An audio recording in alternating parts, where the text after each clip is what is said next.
This report includes graphic content. Viewer discretion is advised. Close your eyes. Close your eyes. It's a video that has captured the attention of millions. 3TV broke the story last month, and now we've obtained these pictures taken by DPS of a broken window, a bloody door, and a suspect wrapped in bandages.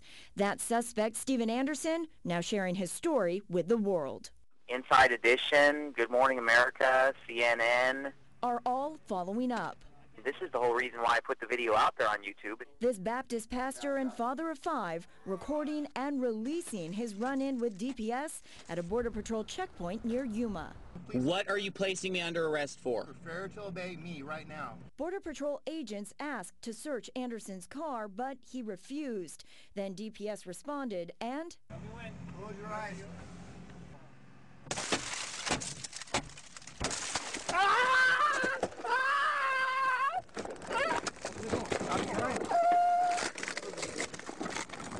Anderson, tased and cut by glass, received 11 stitches and was arrested for failure to obey and obstruction of a public highway.